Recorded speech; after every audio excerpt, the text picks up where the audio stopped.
Breaking news చూస్తున్నాం. India పైన మరో బాంబ్ పేల్చబోతున్నారు డొనాల్డ్ ట్రంప్.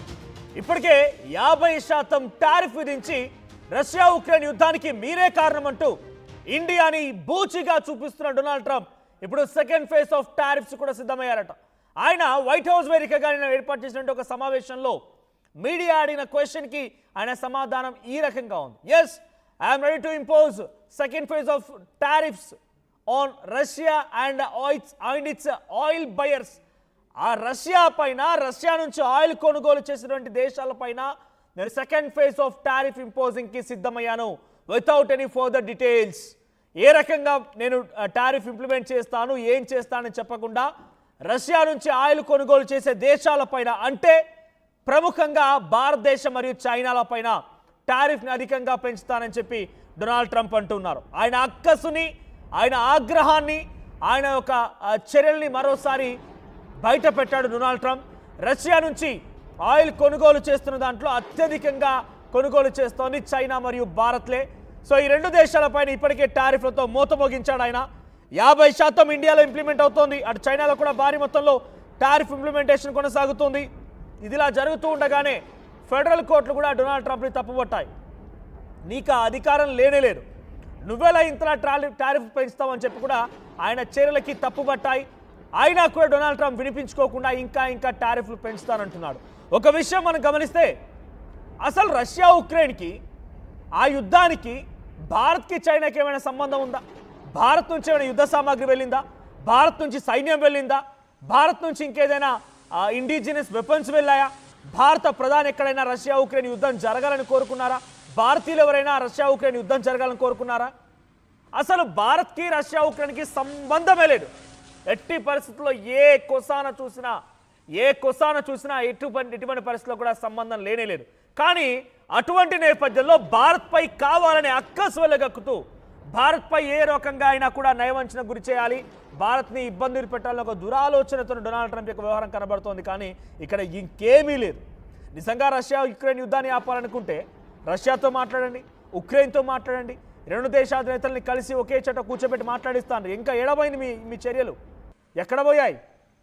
ఇరు దేశాల నేతలు ఒకే చోట కూర్చోబెట్టండి, వైట్ హౌస్ వేదికగా మాట్లాడించండి.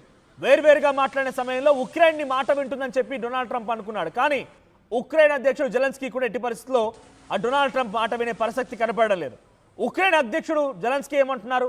మా దేశాధినేతలు, మా చరిత్ర, మా రాజ్యాంగం ఏం చెప్తే అదే పాటిస్తాం, మేము అనవసరంగా మీరు చెప్పిన మాటలు మేము వినము అని చెప్పిన మాట్లాడుకొచ్చారు. ఆయనతో పాటుగా ఇతర దేశాధినేతలను, బ్రిటన్ అధ్యక్షుడిని, అటు ఫ్రాన్స్ అధ్యక్షుని, ఇతర దేశాధినేతలను కూడా తీసుకొని వైట్ హౌస్ వేదికగా డొనాల్డ్ ట్రంప్తో భేటీ అయి, ఎస్ మేము యుద్ధం విరమించడానికి సిద్ధంగా ఉన్నాం, కానీ మీరు చెప్పిందల్లా తల ఊపడానికి మేము సిద్ధంగా లేము అని చెప్పి జెలెన్స్కీ మాట్లాడుకొచ్చారు. ఒకసారి ట్రంప్ ఇప్పుడు టారిఫ్స్ విధిస్తానటువంటి మాటని ఏ రకంగా మాట్లాడుకొచ్చారు, ఆయన ఏం చెప్పారో చూద్దాం. ఆ తర్వాత మరింతగా దీనికి సంబంధించి కంటిన్యూ చేసే ప్రయత్నం చేస్తాం. Move to the second phase of sanctions against Russia or punishing Putin. How is your call with the Prime Minister? Are you ready to move to the second phase of sanctions against Russia or punishing Putin? How is your call with the Prime Minister? Are you ready to move to the second phase of sanctions against Russia or punishing Putin? How is your call with the Prime Minister? So అక్కడైనా మాట్లాడుతున్న సమయంలో do you think the second phase of tariffs will be imposed on Russia and its oil buyers అంటే yes without any further details అని చెప్పి వెళ్ళిపోయారు ఆయన. అవును, second phase of టారిఫ్స్కి సిద్ధంగా ఉన్నాను, కానీ అది నేను పూర్తి డీటెయిల్స్ ఇప్పుడు చెప్పనని కూడా ఆయన అక్కడి నుంచి వెళ్ళిపోయారు. బట్ డొనాల్డ్ ట్రంప్ యొక్క వ్యవహార శైలి ప్రపంచ దేశాలన్నీ గమనిస్తూనే ఉన్నాయి. సో అనవసరంగా చైనా, ఇండియా పైన ఆయన టారిఫ్ విధించి ఏదో రకంగా ఇబ్బందులకు గురి చేయాలి, నా మాట వినే రకంగా వారిని నయవంచన గురి చేయాలి, వారిని భయపెట్టాలని ఒక ఆలోచనతో ఉన్నారు. సో చైనా గురించి మనం ఎంత తక్కువ మాట్లాడుకుంటే బెటర్. చైనా ఎప్పుడు ఎవరితో ఎలా కలిసిపోతుందో తెలియదు, కాబట్టి మనం ఇప్పుడు దాన్ని పూర్తిగా స్నేహితుడిగా భావించలేం, అలా అని చెప్పి శత్రువుగా కూడా పూర్తిగా భావించలేం. సో ఈ నేపథ్యంలో చైనా గురించి నేను మాట్లాడడం మానేస్తాను. బట్ డొనాల్డ్ ట్రంప్ ఇండియాపై వేసినటువంటి టారిఫ్స్ వల్ల ఆయన ఇబ్బందులు పడుతూ ఉన్నాడు. ఇప్పటికే 50% టారిఫ్ పెంచేసి అనవసరంగా ఆహార పదార్థాలకు సంబంధించి ఇన్ఫ్లేషన్ని కొని తెచ్చుకున్నాడు డొనాల్డ్ ట్రంప్. అనవసరంగా అక్కడ ధరలకు సంబంధించి ఒక స్థిరీకరణ లేకుండా ధరలని పూర్తిగా కూడా ఆకాశాన్ని తాకే విధంగా ఆహార పదార్థాలకు సంబంధించిన విషయంలో ఆయన వ్యవహరిస్తూ ఉన్నాడు. అమెరికన్స్ కూడా డొనాల్డ్ ట్రంప్ని తప్పుపడుతున్నారు, ఆర్థికవేత్తలు కూడా డొనాల్డ్ ట్రంప్ని తప్పుపడుతారు. రిచర్డ్ వోల్ఫ్ అమెరికన్ ఆర్థికవేత్త, అదేం చెప్పారు? అనవసరంగా అమెరికా భారత్ పైన టారిఫ్లు విధించి భారత్ని ఏనుగులాగా అమెరికాని ఎలకలా సంబోధించాడు. ఏనుగుతో పోరాడుతున్నావు. ఇక్కడ దాని ఉద్దేశం ఆయన అమెరికాకు సంబంధించి అమెరికా కంటే ఇండియా ఏదో ఆర్థికంగా ముందుకు వెళ్తుందని కాదు. అమెరికా కంటే ఇండియా చాలా స్ట్రెంగ్త్గా ముందుకు వెళ్తుంది. అంటే ఒక స్టేబిలిటీతో ఉంది. ఎవరిపై ఆధారపడకుండా, ఎవరిపై పూర్తిగా సంపూర్ణంగా ఆధారపడకుండా, ఎవరిపై వాలిపోకుండా, ఎవరిపై కక్ష కట్టకుండా, ఎవరినో చిన్న చూపు చూడకుండా ఒక స్టెబిలిటీతో ఇండియన్స్ ముందుకు వెళ్తున్నారు. జనాభా పరంగా ఇండియా ఒక ఏనుగులా, అమెరికా ఒక ఎలకలాగా పోలుస్తూ ఆయన ఈ సంచలనమైనటువంటి నిర్ణయం తీసుకుంటూ ఒక స్టేట్మెంట్ని పాస్ చేశారు. రిచర్డ్ వూల్ఫ్ అన్నారు, భారతదేశం లాంటి ఒక ఏనుగుతో అమెరికా ఒక ఎలక పిల్ల కొట్లాడుతోంది, అనవసరంగా కొరివితో తల గోక్కుంటోంది అని చెప్పి ఆయన చెప్పుకొచ్చారు. సో ప్రస్తుతానికి డొనాల్డ్ ట్రంప్ సంబంధించిన మాటలు పెద్ద ఎత్తున ఇప్పుడు చర్చనీయాంశంగా మారుతాయి. సెకండ్ ఫేజ్ ఆఫ్ టారిఫ్స్ అంటే ఇప్పటికే ఆయన చెప్పుకొచ్చారు, 50% ఇంప్లిమెంట్ చేస్తున్నాను, మరో 25% ఇంప్లిమెంట్ చేస్తాను. అంటే ప్రతి వస్తువు పైన, ఉదాహరణకు ఒక వస్తువుకి 100 రూపాయలు ప్రైజ్ ఉంటే 75 రూపాయలు ట్యాక్సే కట్టాలి.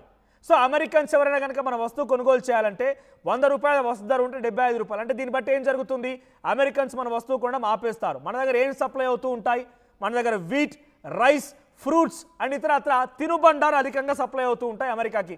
మీట్ సప్లై అయ్యేది మన దగ్గర నుంచే, ఫ్రూట్ సప్లై అయ్యేది మన దగ్గర నుంచే, వీట్ సప్లై అయ్యేది మన దగ్గర నుంచే, రైస్ సప్లై అయ్యేది మన దగ్గర నుంచే. అంటే ఉదాహరణకి నేను టేకన్ ఎగ్జాంపుల్ ఆఫ్ అరటి పండ్లు, బనానా గురించి అరటి పండ్లు నేను తీసుకోవాలనుకుంటున్నాను. సో అత్యధికంగా భారతదేశం మాత్రమే ప్రపంచ దేశాల్లోకెల్లా అత్యధిక మోతాదులో అరటి పండ్లని సాగు చేస్తూ ఉంటుంది. మన దగ్గర డజన్కి అరటి పండ్ల ధర 50 నుంచి 60 రూపాయలుగా నమోదవుతూ ఉంటాయి. ఇది ట్యాక్సులు, ఈ ట్రాన్స్పోర్టేషన్లు రకరకాలుగా ఇంప్లిమెంట్ అయిపోయి అమెరికాకు వెళ్ళిపోయేసరికి అమెరికా ప్రజలు ఎవరైనా కనుక అరటి పండ్లు తినాలి అనుకుంటే ఒక అరటి పండు ధర $1 రూపీ, సుమారుగా 80 రూపాయలు పలుకుతోంది, 80-85 రూపాయలు పలుకుతోంది. అంటే దీనివల్ల ఎవరు నష్టపోతున్నారు? మనకు కొంత తీవ్రమైన నష్టం జరగవచ్చు. మనం ఇక్కడ నుంచి సప్లై చేయడంలో అక్కడ వాళ్ళు కొనుగోలు చేయకపోవడంతో మనకు కొంత ఎక్స్పోర్ట్స్ వృద్ధి తగ్గొచ్చు, ఎక్స్పోర్ట్స్ సంబంధించి ఫైనాన్స్ ఇన్కమ్ తగ్గొచ్చు. కానీ అమెరికాకు సంబంధించి ఇన్కమ్ తగ్గే రూపంలో మనకు చాలా దేశాలను, ఇంకా చాలా దేశాలతో కూడా మనం పోషించుకోవచ్చు, చాలా దేశాలతో కూడా మనం ట్రేడ్ సిద్ధమవ్వచ్చు. కానీ అమెరికా మాత్రం ఇక్కడ తప్పితే వేరే దగ్గర తీసుకోలేదు. రైస్ వేరే దేశాలు చాలా తక్కువగా పండుతూ ఉంటుంది, వీట్ వేరే దేశాలు చాలా తక్కువగా పండుతూ ఉంటుంది, ఫ్రూట్స్ వేరే దేశాలు చాలా తక్కువగా పండుతూ ఉంటాయి. సో ఈ నేపథ్యంలో రష్యాకి మనం తప్ప అటు అమెరికాకి మనం తప్ప వేరే ఆప్షన్ లేనేలేదు. అమెరికా అయితే భారత్ దగ్గర కొనుగోలు చేయాల్సిందే. కానీ భారత్కి మాత్రం అమెరికా మార్కెట్ తప్ప ఇతర మార్కెట్స్ కూడా ఉన్నాయి. కొంత ఇబ్బంది పడవచ్చు, కొంత ఎక్స్పోర్ట్స్ విషయంలో అటు ఇటుగా జంకొచ్చు. కానీ డెఫినెట్గా ఫర్ ష్యూర్ ఏదో ఒక రోజు మళ్ళీ మనం పుంజుకునే అవకాశం ఉంది. కానీ అమెరికాకి ఆ రకంగా ఆప్షన్ లేదు. కొంత అమెరికా అటు డొనాల్డ్ ట్రంప్ అండ్ ఉక్రెయిన్ అధ్యక్షుడు జెలెన్స్కీతో రష్యా అధ్యక్షుడు పుతిన్తో భేటీ అయిన తర్వాత కొంత సెటరేట్ అయింది. కొంత అమెరికాతో ఫ్రెండ్ రిలేషన్షిప్ స్టార్ట్ చేద్దామని రకంగా మాట్లాడుకొచ్చింది, కలిసికట్టుగా ముందుకు వెళ్తామని చెప్పుకొచ్చింది. ఇవన్నీ జరుగుతున్నటువంటి సిచ్యువేషన్లోనే మళ్ళీ ఈ రకంగా వ్యాఖ్యలు చేయడం కొంత అందరినీ కూడా ఆశ్చర్యానికి గురి చేస్తున్నాయి. ఎస్, నా ప్రతినిధి కళ్యాణ్ సిద్ధంగా ఉన్నారు. Kalyan, so present Donald Trump వ్యాఖ్యలు ఎలా చూడాలి? డొనాల్డ్ ట్రంప్ సంబంధించి ఈ వ్యాఖ్యల్ని భారత్ ఎలా తీసుకునే అవకాశం ఉంది? సెకండ్ ఫేజ్ ఆఫ్ టారిఫ్స్ ని ఇంప్లిమెంట్ చేస్తానని చెప్తూ ఉన్నారు. అంటే సుమారుగా 75% వరకు టారిఫ్ వెళ్ళే అవకాశం ఉంది. ఏ రకంగా ఉండబోతోంది? భారత మార్కెట్ పైన ఏ రకంగా ప్రభావం పడే అవకాశం ఉంది? మనోజ్, మనం చూస్తే కనుక ట్రంప్ టారిఫ్స్ గురించి ఒక్కసారి మనం మాట్లాడుకుంటే కనుక ఫస్ట్ ఇది పహల్గామ్ దాడి తర్వాత ఆపరేషన్ సింధూర్ని నేనే ఆపేశాను అన్న దగ్గర నుంచి స్టార్ట్ అయింది. అక్కడ మోడీ పార్లమెంట్ సాక్షిగా అసలు బయలాటరల్ టాక్స్ లో అసలు మోదీకి ఏం సంబంధం లేదు, సారీ ట్రంప్కి ఏం సంబంధం లేదు, ఇది మేము మాట్లాడి చర్చించుకున్నాం. ఇంతకుముందు గతంలో కూడా మనం చూస్తే ఇండియా పాకిస్తాన్ కి సంబంధించి ఎటువంటి అంశాల మీద అయినా మూడవ దేశాన్ని, మూడవ వ్యక్తిని ఎప్పుడు మనం ఇన్వాల్వ్ చేయలేదు. సో అదే పాయింట్ ని మనం స్ట్రైట్ ఫార్వర్డ్ గా చెప్పిన తర్వాత ట్రంప్ అది జీర్ణించుకోలేకపోవడంతో టారిఫ్స్ అనేది స్టార్ట్ చేశాడు మనపై. అప్పటి నుంచి మంచి రిలేషన్ ఇండియాకి అమెరికాకి మనం ఎప్పటి నుంచో ఒక మంచి రిలేషన్ ని చూస్తున్నాం. కానీ ఏంటి, చైనాకు ఒక కౌంటర్ వెయిట్ అని చెప్పేసి ఇండియాతోనే రిలేషన్ మెయింటైన్ చేసింది అమెరికా ఎన్ని సంవత్సరాలు, ఎన్ని దశాబ్దాలు, డెకెట్స్ అని చెప్పుకోవాలి ఒక రకంగా. సో అలాంటి సిచ్యువేషన్ నుంచి సడన్ గా మారిపోవడానికి అంత రీజన్ అయితే ప్రస్తుతానికి అయితే ట్రంపే మెయిన్ రీజన్. ట్రంప్ పర్సనల్ గా యోగ్ తీసుకున్నాడు. కానీ ప్రస్తుతానికి డీప్ స్టేట్ ట్రంప్ వైఖరిని మార్చుకోమని కూడా చెప్పింది. డీప్ స్టేట్ చాలా క్లియర్ గా మనం ఇండియాతో చుట్టుకుంటే మనం ఇండియాతో ప్రాబ్లం అవుతుంది, మన ఎకానమీకి ప్రాబ్లం అవుతుంది అని చెప్పేసి డీప్ స్టేట్ కూడా చాలా చెప్పుకొచ్చిన తర్వాత కూడా అయినా కూడా ట్రంప్ వినట్లేదు. అదే మొండి వైఖరితోనే ముందుకెళ్లే ప్రయత్నం కూడా చేస్తున్నాడు.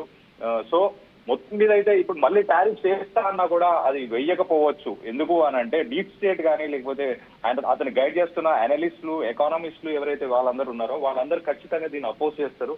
అపోజ్ చేయాల్సిందే. ఎందుకనంటే ఎండ్ ఆఫ్ ద డే అమెరికాలో కామన్ మ్యాన్ ఎవరైతే ఉన్నారో ఆ కామన్ మ్యాన్ కి ఎఫెక్ట్ పడుతుంది కాబట్టి ఖచ్చితంగా వాళ్ళకే ఎకానమీ ఎఫెక్ట్ అయ్యే ఛాన్సెస్ ఎక్కువ ఉన్నాయి. ఎందుకంటే మన జీడిపి మీద హార్డ్లీ అమెరికాతోని మనకున్న ఎఫెక్ట్ 2% మాత్రమే. అండ్ మన ఎకానమీ